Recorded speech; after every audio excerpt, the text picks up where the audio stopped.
এইবার আমরা actual technical analysis সাবজেক্টের ভেতরে যে ভেরিয়াস কনসেপ্টস বা স্কুলস অফ থটস আছে সেগুলোকে এক এক করে কভার করতে শুরু করব। এখন পর্যন্ত আমরা you can say we were scratching the surface, just ওপরে জিনিসগুলোকে বুঝছিলাম। টেকনিক্যাল অ্যানালিসিস বোঝার ফার্স্ট স্টেপ চার্লস ডাওয়ের Dow theory. Dow theory almost 120-130 বছর পুরনো। আর অবভিয়াসলি পুরো ব্যাপারটা বোঝার পরে টেকনিক্যাল অ্যানালিসিস সাবজেক্টটা রপ্ত হওয়ার পরে যখন আপনি চার্ট অ্যানালাইজ করে অ্যাকচুয়াল ট্রেডিং এবং ইনভেস্টমেন্ট ডিসিশন নেবেন, তখন হয়তো আপনি ডাও থিওরির কোনো কনসেপ্টই হয়তো ডিরেক্টলি ব্যবহার করবেন না, বাট এটা জানা এবং বোঝাটা প্রচণ্ড দরকার, গুরুত্বপূর্ণ।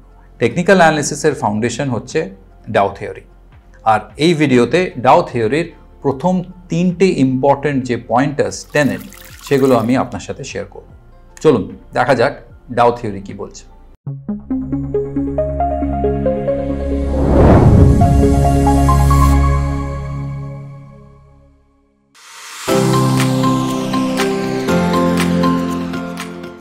চার্লস ডাওয়ের ডাও থিওরি অনেক বছর পুরনো, কিন্তু চার্লস ডাও নিজে কিন্তু এই ডাও থিওরি কয়েন করেননি।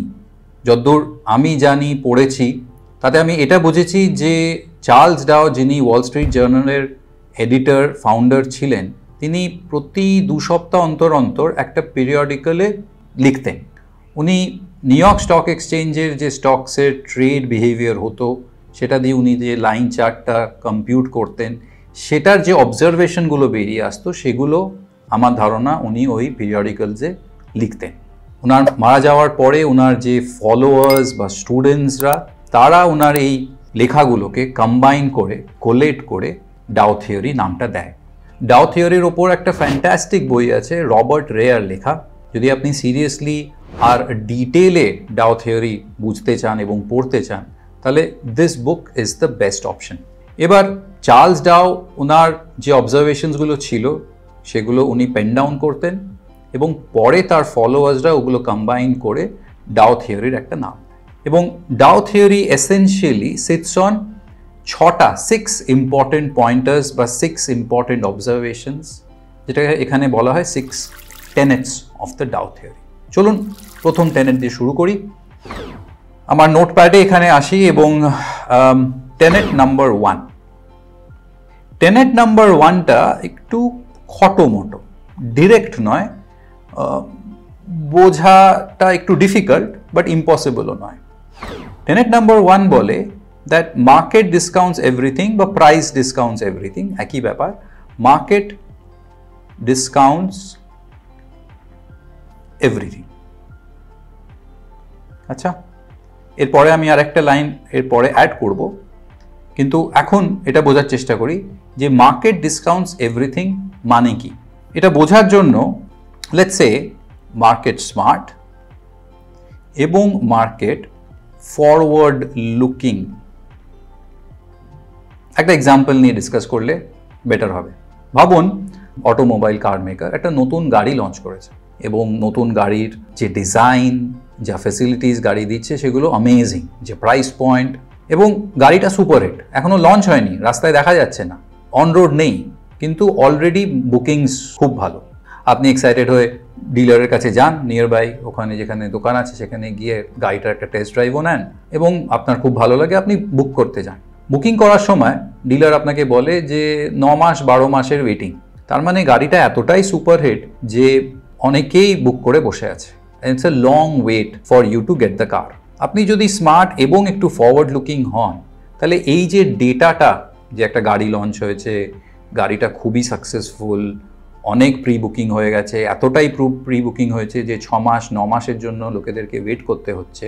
তার মানে যখন এই কার মেকারের কোয়ার্টারলি রেজাল্টসগুলো যখন পরে বেরোবে, তখন একটা এস্টিমেট করাই যেতে পারে যে তাদের আর্নিংস রেভিনিউ নিশ্চয়ই আগের তুলনায় বেটার হওয়া উচিত, কারণ এই গাড়িটার সাফল্যের জন্য, সাকসেসের জন্য। তো এই যে ডেটাটা অবজার্ভ করে, কালেক্ট করে, বুঝে আমি যদি আমার সাধারণ স্মার্টনেস এবং ফরওয়ার্ড লুকিং যদি অ্যাক্ট করি, তাহলে কি গাড়ির যে কোম্পানি যে শেয়ারসগুলো ট্রেড হচ্ছে সেগুলোকে আমি কালকে মার্কেট থেকে কিনে নেবো, নাকি 3, 6, 9 মাস পরে যখন কোয়ার্টারলি রেজাল্ট বেরোবে তখন যদি রেজাল্ট ভালো হয় তখন গিয়ে আমি কিনবো। আপনার যদি সেই কনভিকশনটা থাকে তাহলে তো আপনি এখনই কিনে নেবেন, রাইট? এটাই এক্স্যাক্টলি মার্কেট ডিসকাউন্টস এভরিথিং বোঝানোর চেষ্টা করছে, যে market forward looking and smart, ও যেটা হবে, যা হতে চলেছে, সেটার অ্যাকশনটা এখন থেকেই নিয়ে বসে থাকে।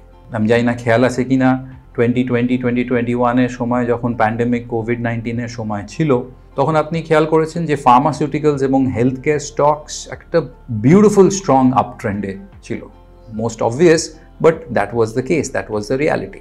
তার মানে মার্কেট যেগুলো হতে চলেছে সেগুলো পুরোপুরিভাবে ডিসকাউন্ট করে নেয়। এখানে আমি একটা কমা রেখেছি আরেকটা একটু এক্সট্রা অ্যাড করার জন্য, সেটা হচ্ছে except the acts of god. Except the acts of god মানে হচ্ছে যে কোনো ন্যাচারাল ক্যালামিটি, যেরকম সুনামি হয়ে গেল বা আর্থকুয়েক হলো, যেখানে দেশের কোনো একটা এরিয়াতে হয়তো এফেক্ট করেছে খুব খারাপভাবে, এবং সেখানে যদি কোনো ইন্ডাস্ট্রি, কোনো ফ্যাক্টরি হয়ে থাকে, সেগুলো হয়তো এফেক্ট হয়েছে, সেটার জন্য যে এফেক্টটা ওদের সাপ্লাই চেইনে হবে ইত্যাদি ইত্যাদি, সেইগুলো মার্কেট হয়তো ডিসকাউন্ট করতে পারে না আজকের তারিখ। কিন্তু বাকি ম্যানমেড কনসেপ্টসগুলো মার্কেট অলরেডি ডিসকাউন্ট করে ফেলেছে। এবার এই যে টেনেট ওয়ানটার একটা এক্সপ্লেনেশন আমি আপনাকে এখন দিলাম, আপনি হয়তো বুঝলেন আমার সাথে, কিন্তু you can question me back. আপনি আমাকে কোয়েশ্চেন করতে পারেন, তো কি মার্কেট সব কিছু ডিসকাউন্ট করে, তাতে আমার কি? আমি তো চার্টস অ্যানালাইজ করে, রিড করে ট্রেড করতে চাই। এটার যে প্র্যাকটিক্যাল অ্যাঙ্গেলটা, যখন আমি এই ফিল্ডে পড়ানো শুরু করি, তখন আমি সবসময় ভাবি যে এই যে কনসেপ্টটা এই বইয়ে আমি পড়লাম, সেটার প্র্যাকটিক্যাল ইমপ্লিকেশন কি। আর এই টেনেট ওয়ানের প্র্যাকটিক্যাল ইমপ্লিমেন্টেশন এই যে, আপনি ভাবুন একটা চার্ট দেখছেন যেটা বিউটিফুল একটা আপ ট্রেন্ডে আছে, বা হয়তো একটা ডাউন ট্রেন্ড বেয়ার মার্কেট দিয়ে যাচ্ছে। এই টেনেট ওয়ানের প্র্যাকটিক্যাল ইমপ্লিকেশন এটাই যে আপনাকে সবসময় এই প্রশ্নের উত্তরটার জন্য খুঁজতে হবে না যে কেন মার্কেট ওপরে যাচ্ছে বা কেন মার্কেট নিচে যাচ্ছে। মানে আজকে যদি মার্কেট 200 পয়েন্ট পড়ে থাকে, কেন পড়লো? কালকে যদি 300 পয়েন্ট ওপরে গিয়ে থাকে, কেন গেছিল? এই যে কেনটার উত্তর জানা পাওয়ার কোনো প্রয়োজন নেই, কারণ আজকে মার্কেট যেটা করছে 200 পয়েন্ট নিচে বা উপরে, সেটা আজকের প্যারামিটার্সের উপরে করছে না, সেটা হয়তো কালকে, পরশু, নেক্সট উইক, নেক্সট মান্থ যেটাও এক্সপেক্ট করছে রিয়ালিটি হবে, সেটাকেও ডিসকাউন্ট করে আজকে বিহেভ করছে। Knowing why is not necessary, এবং একটা ট্রেডারকে, একটা টেকনিক্যাল অ্যানালিস্টকে প্রাইসের ওপরে বেশি ফোকাস করা উচিত। This is the practical side of Tenet number 1। Tenet number 2 এর দিকে এগোই। Tenet number 2 relatively easy, straight forward. সেটা হচ্ছে 3 different time frames, 3 TFs or time frames.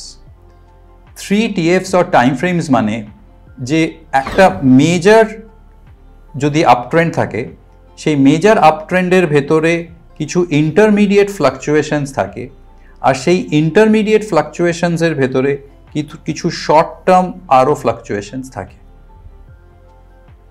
Dao থিওরির টেনেট 2 এটা আমাদের বোঝাবার চেষ্টা করছে, যখন আপনি কোনো চার্ট অ্যানালাইজ করবেন, শুধুমাত্র সেই চার্টের টাইম ফ্রেমে সীমিত থাকবেন না। মানে ডেইলি চার্ট দেখলাম, অ্যানালাইজ করলাম, তো শেষ না।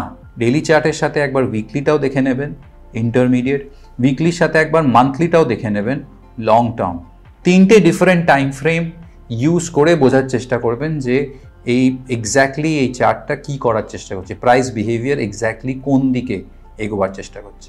Always give the maximum importance to the larger time frame. Monthly চার্টকে সব থেকে বেশি ইম্পর্টেন্স দেবেন, ইন্টারমিডিয়েট মানে উইকলি, আর শর্ট টার্ম ডেইলি ফ্লাকচুয়েশনগুলোকে ডেইলি চার্ট থেকে রিড করবেন। টেনেট নাম্বার 3, এটা একটা ইন্টারেস্টিং টেনেট, যেখানে চার্লস ডাও অবজার্ভ করেছিলেন যে মার্কেটে 3টে ফেজ আছে, 3 phases। এই 3টে ফেজ বোঝার জন্য আমি একটা চার্ট ড্র করার চেষ্টা করি। ভাবুন একটা চার্ট ডাউন ট্রেন্ডে আছে, ডাউন ট্রেন্ডে থাকার পরে নাই ও পড়ছে আর নাই ও উপরে যাচ্ছে, একটা রেঞ্জ বাউন্ড অ্যাক্টিভিটির মধ্যে আছে। এই রেঞ্জ বাউন্ড অ্যাক্টিভিটিকে ডাও থিওরি বলছে দিস ইজ কল্ড অ্যাকিউমুলেশন। এই অ্যাকিউমুলেশন ফেজে আপনি অকেশনাল ভলিউম স্পাইকস দেখে থাকবেন। অকেশনাল ভলিউমসের ওপর আমরা একটা পুরোপুরি আলাদা একটা ডেডিকেটেড ভিডিও করব আগে, বাট এই ভিডিওর জন্য বলে রাখি, ভলিউমস হচ্ছে number of shares exchanged hands, degree of participation in the market. এবার ডিগ্রি অফ পার্টিসিপেশন হঠাৎ করে বাড়ছে, এবার এত বেশি পার্টিসিপেশন তো রিটেল ট্রেডার্সের পক্ষে সম্ভব নয়। এই পার্টিসিপেশনগুলো নিশ্চয়ই ইনস্টিটিউশন ট্রেডার্স মানে আপনার এফআইআই ডিআইআই করছে। সো যাই হোক, অ্যাকিউমুলেশন হচ্ছে। অ্যাকিউমুলেশনের পরে জেনারেলি এরকম চার্ট একটা ব্রেকআউট দিয়ে থাকে, এবং ব্রেকআউট দেওয়ার পরে একটু এগিয়ে হয়তো আরেকটা রেঞ্জ বাউন্ড অ্যাক্টিভিটির মধ্যে আটকে যায়, যেটাকে বলা হচ্ছে কনসলিডেশন।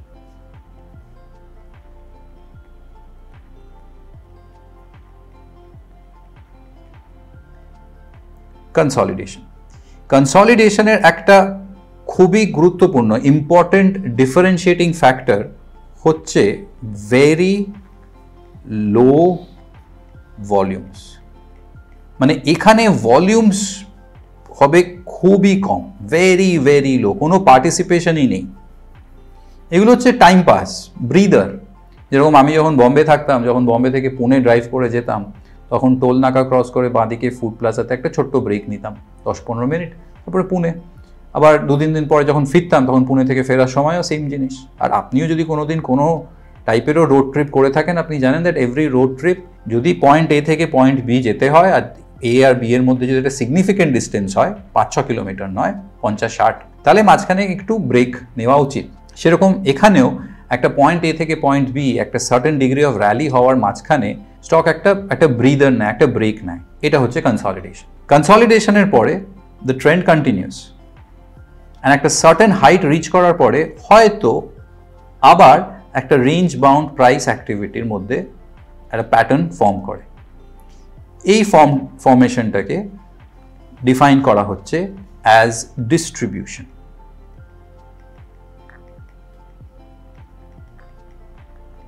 ডিস্ট্রিবিউশন আপনি হয়তো কিছুটা আন্দাজ করে নিয়েছেন। এসেনশিয়ালি ডিস্ট্রিবিউশন মানে স্টকটা এবার নিচে আসবে। আচ্ছা, ডিস্ট্রিবিউশনের ক্ষেত্রেও কিন্তু অকেশনাল ভলিউম স্পাইকস হওয়াটা স্বাভাবিক। তার মানে এই নিচের প্রাইসে যারা কিনে বসেছিল, যারা এই প্রফিটটা এখন এনজয় করছে, তারা নিশ্চয়ই বুক আউট করতে চাইবে, আইদার পুরোপুরি বুক আউট বা পার্শিয়াল বুক আউট, আর তারাই এই ভলিউমগুলো ক্রিয়েট করছে। ওপরের দিকে ভলিউম ক্রিয়েট মানে হয়তো বিক্রি করে বেরিয়ে আসতে চাইছে, আর কারেকশনের পরে নিচের দিকে ভলিউমস মানে হয়তো সস্তায় এরা কিনতে চাইছে। এই হলো 3টে ফেজ টেনেট 3 এর ডাও থিওরির, that is accumulation, consolidation and distribution. Differentiating factor, accumulation ফলের পরে অকেশনাল ভলিউম স্পাইকস, ডিস্ট্রিবিউশন রাইজের পরে occasional volume spikes, consolidation main differentiating factor হচ্ছে যে ভলিউমস পুরোপুরি ডাল, একদম সাব অ্যাভারেজ ভলিউমস। আপনি যখন এই কনসেপ্টগুলো চার্টে দেখার চেষ্টা করবেন, যখন চার্ট অ্যানালিসিস করতে শুরু করবেন, চেষ্টা করবেন যে এইসব কনসেপ্টগুলো ক্যাশ মার্কেটের চার্টসে দেখতে বা বোঝার চেষ্টা করতে। ডেরিভেটিভস মানে ফিউচার্স অ্যান্ড অপশনসে যে চার্টগুলো আছে, সেইগুলো হয়তো পুরোপুরিভাবে এই জিনিসগুলো হয়তো এক্সপ্লেন বা এক্সপ্রেস নাও করতে পারে, কারণ ডেরিভেটিভস মার্কেটে অনেক কিছু চলে, আরবিট্রাজ চলে, স্ট্র্যাটেজিস চলে, অপশনস মার্কেট আছে। তো ওখানে যে ভলিউমগুলো ক্রিয়েট হচ্ছে সেগুলো ন্যাচারাল ভলিউম নাও হতে পারে। তার থেকে যেগুলো পুরোপুরি ক্যাশ মার্কেট স্টকস, যেগুলো পুরোপুরি ক্যাশ মার্কেটে কেনা বেচা হয়, সেগুলো যদি অ্যানালাইজ করেন, তাহলে এই ক্লাসিক্যাল কনভেনশনাল টেকনিক্যালসের যে এইসব কনসেপ্টগুলো, সেইগুলো একটু বেটার, ক্লিনার বুঝতে পারবে। এই হলো ডাও থিওরির 1, 2, 3 টেনেট। নেক্সট ভিডিওতে আমি টেনেট নাম্বার 4, 5, 6 কভার করব। Thank you, take care, trade well.